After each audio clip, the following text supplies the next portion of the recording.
Hello, good morning. Wow, my face is very fresh kasi kakatapos ko lang maligo after 6 days. Galing ako kay Inday Ngabel. Yes, totoo yan. Ngayon pa po ako nakaligo kasi nga wala nang ulan and yung umuwi ako galing sa bakasyon ko, galing sa bahay ni Inday Ngabel as in palaging naulan taga everyday. Kaya ngayon, ligo na ang Ngayon talaga ang buhay dahil kailangan nating mag-careful, especially kagaya sa akin na talagang matanda na ako at madali akong pasukin ng lamig. So, in the morning, this is my best spot kung saan dito ako talaga, kahit kakain, dito na ako kakain. Magdala ako ng pagkain dito. Dito ako inom ng aking tea habang minamasdan ko ang aking view na overlooking sa dagat. Okay, so ganun talaga ray. Kailangan natin magiging chill lang sa buhay, relax and take one step at a time para magiging wala tayong stress. Magiging stress.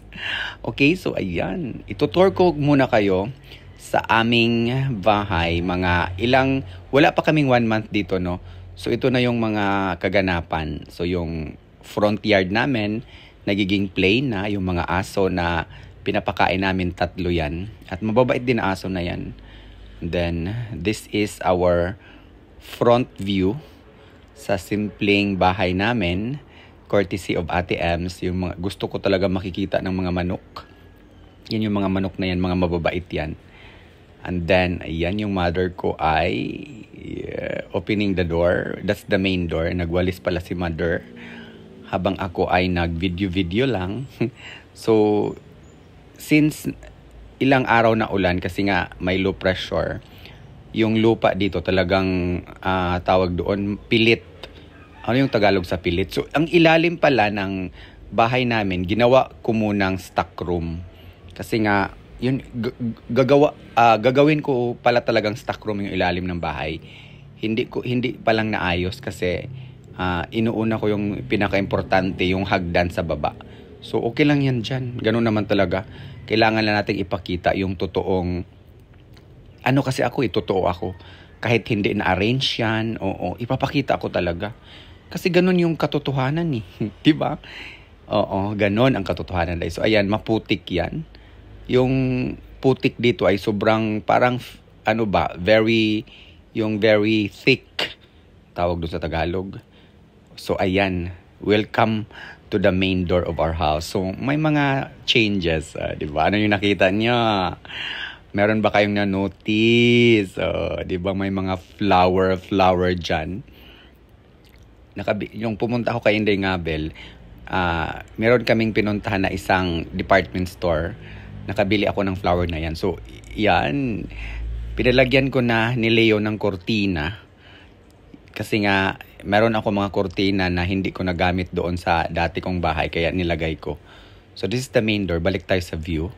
With our 3 aso na pinapakain namin. Mababait yan sila. Oo, mas maganda kasi may aso talaga sa bahay. Kaya yung 3 aso na yan pinapakain namin. Hindi sa amin yan, pero maano natin na sa amin na kasi dito na sila nakatira eh. So yan yung hindi pa talaga na-arrange ang ilalim na yan. Kasi ang dami pang kumpunihin. Hindi naman kami nagmamadali kasi yung bahay kasi, ito yung trabaho na walang kahumanan. So yung kaldero bayit. Gagawa ako ng dirty kitchen sa labas. Kaya dyan ko muna pinalagayan. Diba? Ang aming lavabo dahil na pambata na lavabo. So, yung flower na yan, para siyang maliit na sunflower. Hindi ko alam kung anong name ng flower na yan. Plastic lang yan, day. Pero nagustuhan ko yung kulay kasi yung yellow kasi is perfect match sa green. So, ayan yung sangig or Thai basil na dala ni Mama Delina galing sa bukid. Mabango yan, isahog sa mga ulam. So, yung mother ko ay kumain. Nagutom siya. So, ayan, diba? Bumagay na din yung kulay ng kurtina, no?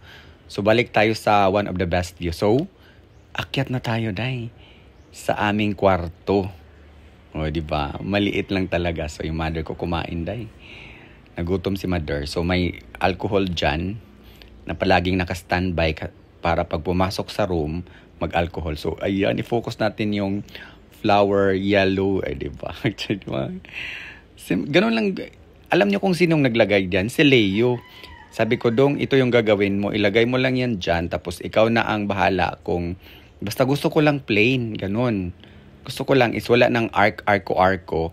Plain lang yung paglagay mo. So ayan po, nilagay din ni Leo ang kurtina.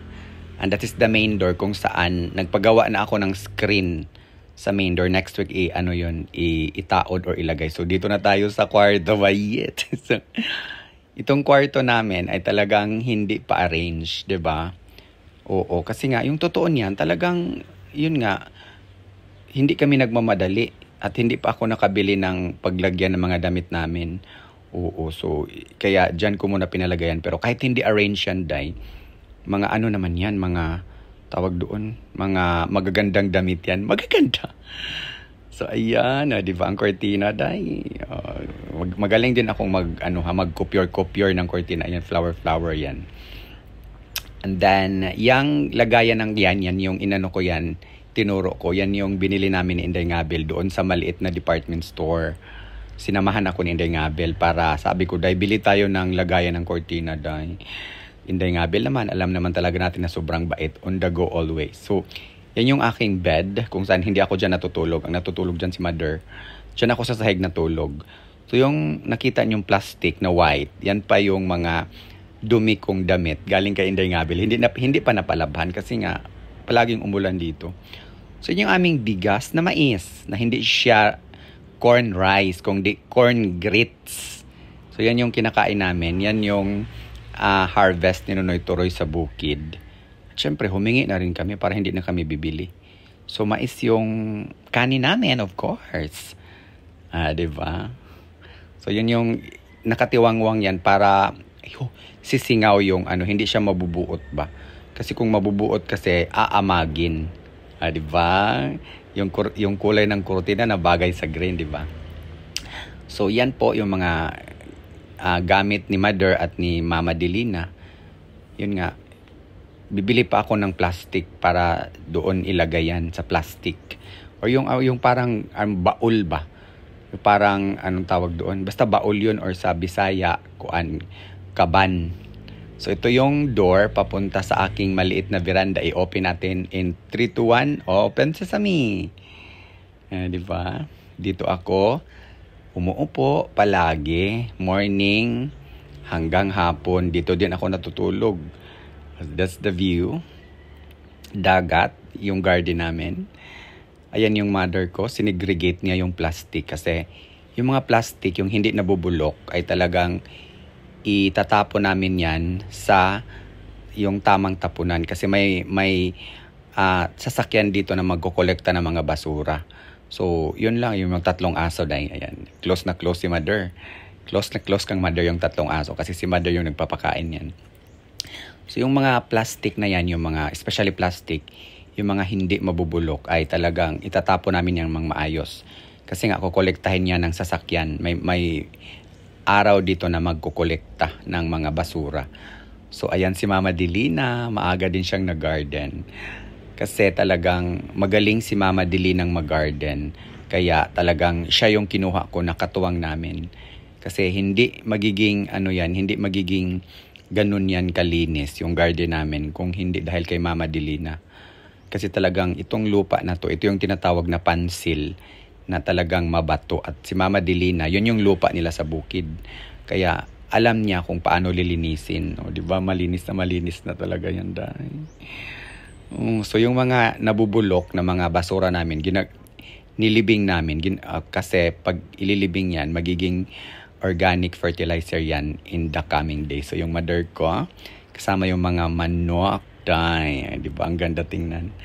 So yan lang muna ang aking initial house tour, na yung nababago dito sa loob ng bahay namin is yung kurtina at yung bulaklak.